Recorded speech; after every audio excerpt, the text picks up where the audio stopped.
আচ্ছা, এই অন্তর্বর্তীকালীন সরকার সম্পর্কে যখন আলোচনা হচ্ছে, তাদের বিভিন্ন কর্মকাণ্ড নিয়ে কথা হচ্ছে, এর মধ্যে অনেকের ব্যাপারে দুর্নীতির অভিযোগ উঠেছে। মাঝখানে দেখলাম যে দুর্নীতি দমন কমিশনে প্রচুর অভিযোগ জমা পড়েছে এগুলো নিয়ে। আবার এর মধ্যে আজকে দেখলাম যে আমরা বিশেষ করে প্রথম আলো পত্রিকায় দেখলাম যে একাধিক উপদেষ্টা একাধিক রকম কথাবার্তা বলছেন।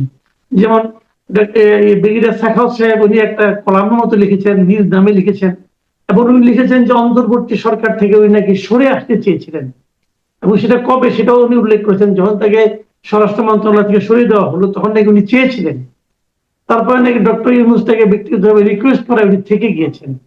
আবার আমাদের আসিফ নজরুল সাহেব উনি বলেছেন যে উনি নাকি সরকারে থাকা অবস্থায় আগে বা পরে জীবনে কখনো দুর্নীতি করেন নাই, উনি এটা বলেছেন, ওনার বিরুদ্ধে দুর্নীতি অভিযোগ প্রসঙ্গ করেছেন। আবার আসিফ মাহমুদ সজীব ভুইয়া উনি তার নিজের বাবা বা স্ত্রীর ব্যাংক হিসেবে তথ্য প্রকাশ করছেন এবং বলছেন যে তার নাকি মোট জমা আছে মাত্র 15.5 লাখ টাকা। এই যে বিষয়গুলো আলোচনা এখন হচ্ছে, তারা অজুহাত দিচ্ছেন, আত্মপক্ষ সমর্থন করছেন, কি বলবেন আপনি এগুলো নিয়ে? একটা একটা করে বলি। প্রথমত আপনি লক্ষ্য করবেন আমাদের মাননীয় প্রধানমন্ত্রী তার ব্যক্তিগত গাড়ি ব্যবহার করেন, নিরাপত্তার অনেক কিছু তোয়াক্কা না করে হেঁটে চলে যান অফিস থেকে ওসমানী মিলনায়তনে। আর আমাদের প্রধান উপদেষ্টা 2 দিনের আলী হোসেন বাদশাহ উনি 1 বছরের জন্য এসএসএফ নিয়েছেন। আপনি তাদের দুইজনের ডিফারেন্স তো বুঝতে পারছেন, তাই না? তো আমি বলবো যে যদি লন্ডন গিয়েছিলেন উনি একবার আমাদের এই প্রধানমন্ত্রীর সঙ্গে দেখা করতে, আমার মনে হয় এখন উনি একটু যদি প্রধানমন্ত্রীর কাছে গিয়ে একটু কোচিং নেন তাহলে একটু ভালো হইতো, যে কিভাবে হেঁটে হেঁটে অফিসে যাওয়া যায়, কিভাবে নিজের গাড়ি ব্যবহার করা যায়, কিভাবে এসএসএফ থাকলেও। উনি কিন্তু বয়স্ক মানুষ না, ওনার শারীরিক সক্ষমতাটাও তো আপনি দেখবেন। না, উনি শারীরিক সক্ষমতা তো 2 বছর আমরা দেখেছি উনি বেশ হাঁটাহাঁটি করছেন। হঠাৎ ওনার সক্ষমতা অক্ষমতা হয়ে যাবে এটা তো আমরা ভাবি না। উনি খুবই সক্ষম। আমরা দেখেছি ক্লিন্টন ফাউন্ডেশনের ডিনারে ঘন্টার পর ঘন্টা দাঁড়িয়ে বক্তৃতা দিয়েছেন, দাঁড়িয়েছিলেন। উনি তো খুবই সক্ষম। এখনই আমেরিকা যেতে বললে উনি দেখবেন এখান থেকে হাঁটা দিবে আমেরিকাতে, আর একটা পদক পেলে উনি এখান থেকে হেঁটে চলে যাবে। আমি সরি যে ওনার প্রতি হয়তো পুরো সম্মান রেখে কথা বলতে পারছি না, কিন্তু এই অন্তর্বর্তী সরকারের অনেক কুকীর্তি বের হয়ে আসবে, তো এই জন্য 2-1 জন উপদেষ্টা এখনই বলতে শুরু করেছেন, এবং সাখাওয়াত সাহেব এই জন্য আগেই বলতে শুরু করেছেন।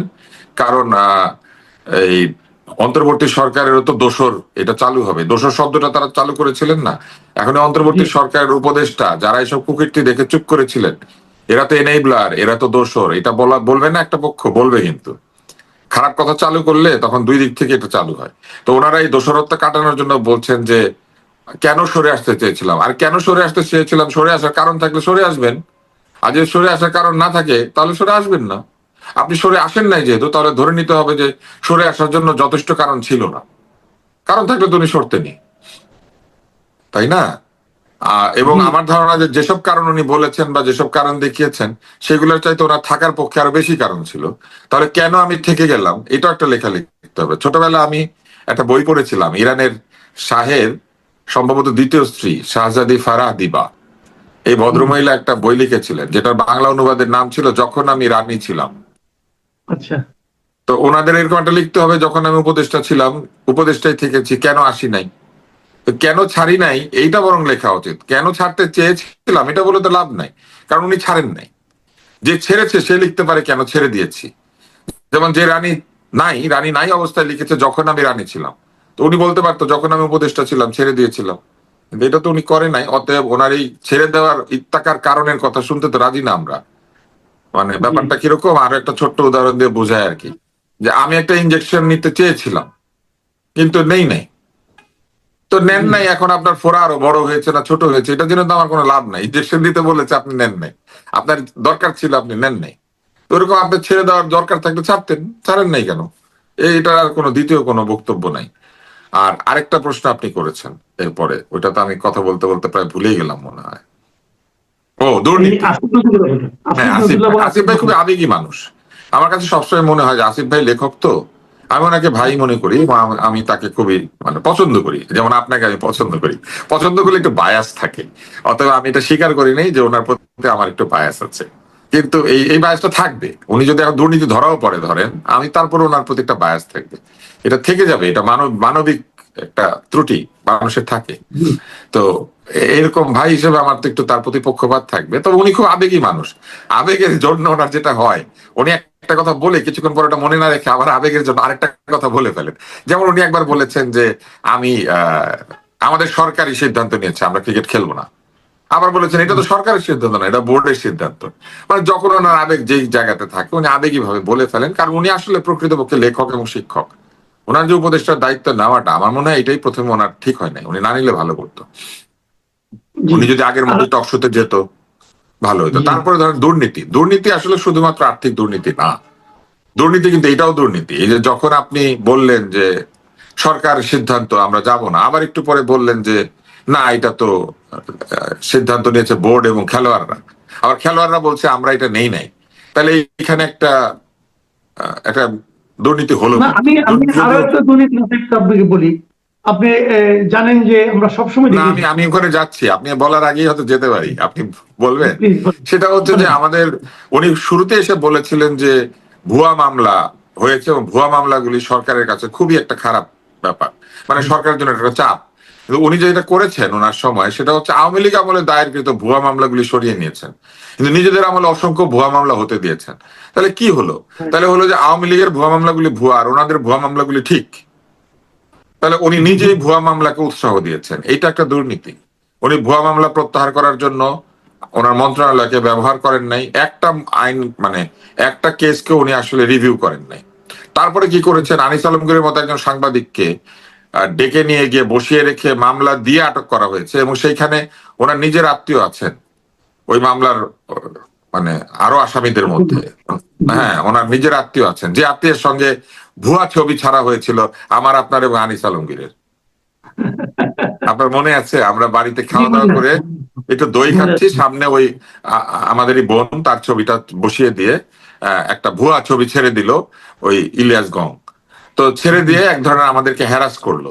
উনি সেগুলোর প্রতিও কোনো ব্যবস্থা নেন নাই। এই যে মানুষ হ্যারাসড হচ্ছে উনি একটা বক্তৃতাও দেন নাই, বলেন নাই, এগুলিকে উৎসাহ দিয়েছেন।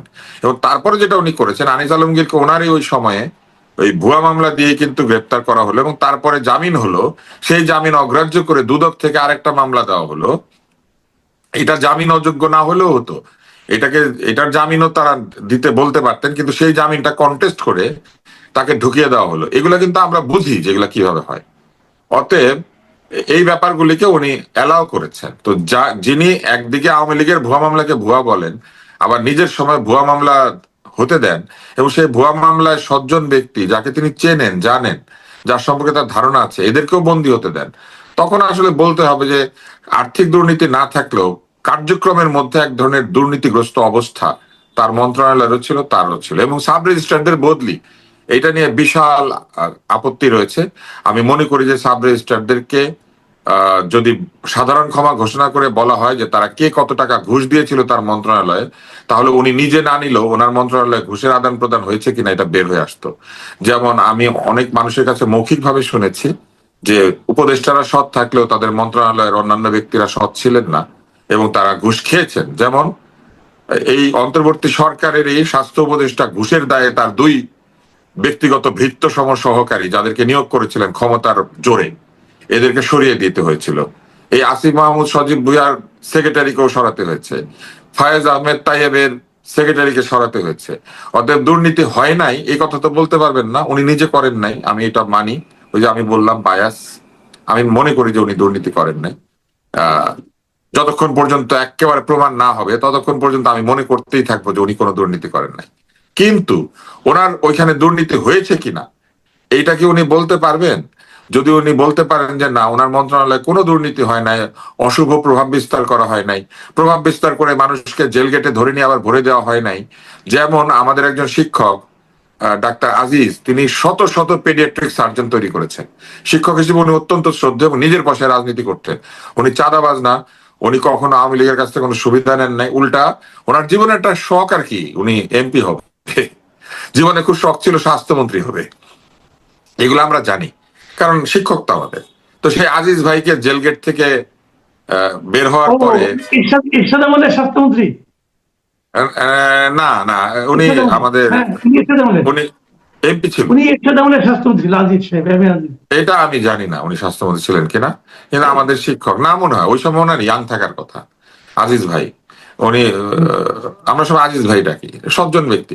উনি জামিন পেয়ে বের হয়ে আসার পরে কোনো মামলা ছাড়া ওনাকে লোকজন মব করে ধরে আবার জেল গেটে নিয়ে বললো, থানায় নিয়ে বললো আটক করতে হবে, এবং তাকে আটক করা হলো, এবং তাকে আটক করে ঢুকিয়ে দেওয়া হইলো। এবং আমি নিশ্চিত হয়ে বলতে পারি ওইখানে ঘুষের লেনদেন, টাকার লেনদেন হয়েছে, এবং টাকার লেনদেন করে তাকে বের করে আনার একটা বিষয় হয়েছে। অতএব এই যে টাকার লেনদেন হয়েছে, এটা তো হয়েছে, পরিষ্কার হয়েছে, এটা আমি নিজেই বলতে পারি। এবং আপনি আজিজ সাহেবকে যদি এখন যোগাযোগ করেন, ওনার পরিবার বলতে পারবে যে ওনার এখানে টাকার লেনদেন হয়েছে কিনা। তো এই যে চাঁদাবাজির মতো জেল গেটের বাইরে কোনো মামলা ছাড়া ধরে নিয়ে আবার ঢুকিয়ে দিয়ে টাকার জি লেনদেন, মাইক্রোবাস কেড়ে নেওয়া, মানে মাইক্রোবাস মানে যে এই যে ভ্যান যেগুলি আছে, যেগুলিতে এখন জি ধনী মানুষেরা চড়ে, সার্জিস হাসনাত এরা যে ভ্যানগুলিতে চড়ে, এরকম ভ্যান ওনার ছিল নিজের পয়সায় কিনা। সেটার এখন ঠিকানা কি, কার কাছে আছে খুঁজেন, তাহলে বেরিয়ে আসবে। অতএব দুর্নীতি হয় নাই এই কথা বলতে পারবেন না। যে দুর্নীতি যে হয়েছে, এটা তো ট্রান্সপারেন্সি ইন্টারন্যাশনাল বলেছে, ছিলাম 14 হয়েছি 13, তার মানে বাংলাদেশে দুর্নীতি বেড়েছে। অতএব ওনার মন্ত্রণালয়ে না হলেও অন্যান্য মন্ত্রণালয়ে হয়েছে। আইনমন্ত্রী হিসেবে সেই সব মন্ত্রণালয়ের দুর্নীতি প্রতিরোধ করার একটা দায়িত্ব তো ওনার ছিল।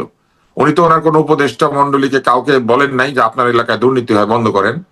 এটা তো ওনার বলা দরকার ছিল। অতএব আমি মনে করি আমার ভাই হিসেবে উনি দুর্নীতি করেন নাই, কিন্তু উনি দুর্নীতিতে বাধা দিতে পারেন নাই, এবং ওনার মন্ত্রণালয়ের বহু অন্যায় সিদ্ধান্তকে উনি সমর্থন জি করেছেন।